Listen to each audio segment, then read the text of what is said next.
¿Qué hay? Aquí estamos para la media semana. No estamos abriendo figuras de Star Wars. Lo fe, lo fe. Hace mucho tiempo, en casa del estimado Pepe, hice un video donde hablaba un poco de Valerian. Traía ya la idea desde hace, wow, son 4 años ya, de hacer pequeñas reseñas.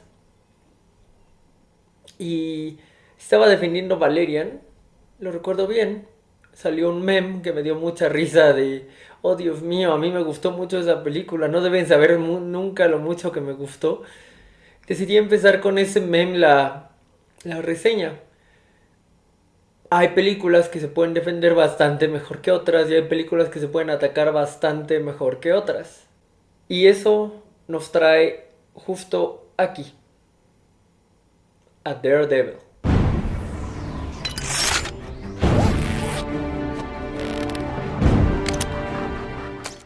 Conforme los años pasaron, se hizo más complejo defenderla, sobre todo después de la existencia de la serie, que claramente es superior. El punto aquí jamás ha sido pretender que la película es superior, no se puede. En desarrollo narrativo, en técnica, no hay manera. Solo decir que no es tan mala como se le ha satanizado. Es decir, Electra no se puede defender, Ghost Rider 1 y 2 no se pueden defender. Es muy difícil defender el primer Punisher. Es interesante como película, pero no respeta los conceptos urbanos de Punisher. Nunca vi la segunda de Punisher completa. La llegué a ver en un canal de tele abierta bastante después. Una vez vi el Blu-ray, no lo compré y no lo he vuelto a ver. Eso de pronto pasa, hay como Blu-rays y DVDs en Mix-Up que desaparecen y no hay manera de comprarlos. Por eso últimamente lo que veo baratillo sí lo estoy comprando, ¿no? Pero bueno, volviendo al tema. Elementos rescatables dentro de la película de Daredevil, buenos. Empezamos con los créditos de apertura, con los nombres en braille, el título de la película en braille, que de pronto se convierten en luces de edificios.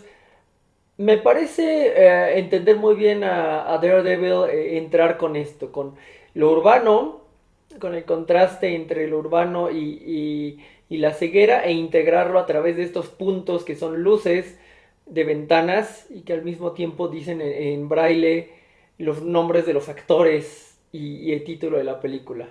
Si seguimos con esta apertura, tienes un shot bastante largo y bien logrado porque todo es CGI para la época es bastante decente, creo yo, incluso aceptable, que termina en una clara referencia a una de las portadas del Diablo de la Guarda. Vamos a llegar a las portadas en su momento, pero toda la disposición de la entrada me parece bien lograda, sin duda alguna. Después, hablemos un poco del sentido de radar. Si hay algo que la serie no utilizó fue el sentido de radar visualmente. Es decir, supieron hacerlo con sonidos y lo hicieron muy bien, pero esta construcción del sentido de radar como algo visual me parece un súper acierto de la cinta. Incluso en el breve momento en que la primera temporada utiliza el sentido de radar visualmente, él hace una referencia solo que en la película era azul y ellos lo ponen rojo como fuego, ¿no? Pero creo que esa es una cosa que le salió bien, que hay que darles. En ese momento utilizaron los efectos especiales que no eran perfectos para crear siluetas ensombrecidas monocromáticas que le van muy bien al concepto de sentido de radar que se había visto en las caricaturas de Spider-Man o de los Fantastic Four hasta ese momento, y incluso bastante mejor que lo que se veía en las caricaturas, ¿no? Hay algo interesante tanto en Daredevil como en las primeras X-Men de Fox, esta obsesión como con crear shots CGI de interiores. En el caso de Daredevil cuando se pierde la vista y en el caso de X-Men como de los túneles y circuitos de cerebro, era parte de la estética de ese entonces. Igual no se pueden defender tanto como el sentido de radar, pero vale la pena hacer el contraste, ¿no? Lo que sí se puede defender, lo que no necesariamente se puede defender. En un mundo que estaba bastante temeroso todavía de los trajes, especialmente desde Fox, digo, Sony se atrevió a hacer un traje de Spider-Man que les quedó bonito, que sigue siendo muy icónico hasta la fecha. Fox le rehuía y le rehuyó hasta el final a los trajes de colores. Hasta Dark Phoenix le rehuyeron a los trajes de colores. Tal vez Deadpool se salió con la suya. Pero si vamos a hablar de un traje que para Fox sí es un parteaguas de Daredevil, en la serie saben utilizar muy bien el traje negro del Man Without Fear. Pero el traje de la película en realidad no es malo para la película.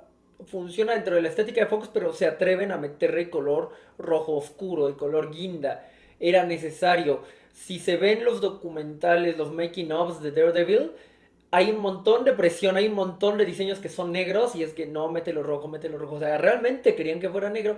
Lo que ahora sabemos no afecta tanto al personaje, pero el que tuvieran el valor de hacer un traje rojo que funciona bastante bien, una máscara que me parece bastante bonita, es de reconocerse. Y del mismo modo en que fueron un pasito más allá, el traje de Electra no lograron hacerlo rojo, no les pareció, pero aparece detrás de una manta roja, ¿no? Al menos. Y luego en su película pues ya le dieron el traje rojo. Too Little, Too Late. Hay fanservice muy agradable, en el mejor sentido de la palabra. Tenemos a Frank Miller siendo atravesado por una pluma de Bullseye. Tenemos uno no es el primer cameo de Stan Lee. Es el primero que yo reconocí, pero vaya, alguna vez leí en una revista de Beat que iba a ser un poco más significativo el cameo. Ahí está, como otros tantos. Los nombres de Bendis, de Miller, de Mac, aparecen ahí. Entre los boxeadores, Quesada, Quesada que es el violador que muere. Hay un montón de referencias para quien supiera los cómics. Y el MCU eventualmente siguió así. Digo, en X-Men 2, que sale 2 meses después de Daredevil, tienes un montón de nombres en una computadora que son difíciles de ver la primera vez, que tienes que agarrar en DVD y entonces dices, ah, mira, ahí está Gambit y Psylocke y Karma y X, ¿no? Aquí están un poco más a la mano, los pronuncian los personajes, no se sienten tan forzados porque están como parte del universo. E insisto, el MCU se alimentaría de ello en sus primeros años, sobre todo en la fase uno. Ya en la fase 2 ya era como parte de la creación del universo. A veces creías que funcionaba, como en Winter Soldier, y luego llegaba Doctor Strange y te decía que no era tan bonito como lo habías creado en Winter Soldier. Eso todavía me pesa de Strange. Cuando dijeron que Strange no empieza en el 2010, qué asco. Sería una mejor película empezando en el 2010. Pero bueno, no estamos aquí para hablar del MC. El fanservice, pero no nos referimos al fanservice sexoso, digo, tal vez haya tomas de plano americano desde atrás de Jennifer Garner y no habría como más fanservice, pero el hecho de que esté Karen Page, ese tipo de fanservice, el hecho de que estén los nombres que ya mencionamos, el hecho de que tienes portadas de Daredevil recreadas o viñetas recreadas en una época en donde eso casi no estaba pasando, si no es que no estaba pasando en lo absoluto. Hay una excepción por ahí en Spider-Man, ¿no? De 2002, pero no estaba pasando y el que lo hicieran es muy lindo y todavía son como cuadros que si puedes congelar son muy válidos, creo yo. Bastante válidos, ¿no? Ese tipo de fanservice, no el fanservice sexoso al que estamos acostumbrados. Vamos a ver qué más tenemos en la libreta que escribí hace yo creo que ya más de un año y que no lo había hecho. Bueno, lo que sigue es la versión del director. Es una película más larga que le agrega un poco de le agrega una trama B. En Daredevil metieron tanto en la película, tanto del personaje en una sola película, que la versión de cine es muy apresurada, no respira. Tiene elementos que me parecen interesantes. Vaya, dos cosas. Las confesiones con el padre que siempre sabe y la escena en donde él decide quedarse con Electra, que lo vuelve como mucho más humano y falible en otros sentidos que el Peter Parker que se va de con Mary Jane en la primera película de Spider-Man, ¿no? Los pone aparte en cuanto a dónde pueden estar sus fallas, pero obviamente pues a los dos los atormenta la misma culpa. A Peter la culpa lo hace irse, a Matt a lo mejor la culpa lo hace, bueno, su humanidad lo hace quedarse, pero luego se va a sentir igual de culpable que Peter. Y esta construcción de la culpa que es diferente me gusta en la versión de cine, pero todo lo que agregan, la investigación, el trama de cómo llegar a Kingpin, le da bastante a la película. Ahora, cuando la ves, sobre todo la versión de director, la ves muy específicamente, la edición sufre más en ciertas escenas de pelea porque sobre todo en la pelea de Ivar le agregaron tantos shots que sufren, el match sufre, se puede aceptar, pero la pelea con Kingpin al final de la versión de director es muy agradable. Y eso nos va a llevar, esté escrito en mi libreta o no, al siguiente punto. Michael Clarke Duncan era un Kingpin muy aceptable para la época. No estamos dudando de Vincent D'Onofrio, a quien espero volver a ver. Espero que le dé una reputiza a la mascotita. Espero que Matt salga con la mascotita y que lo haga digno de algo. Ese Matt, Charlie Cox me refiero.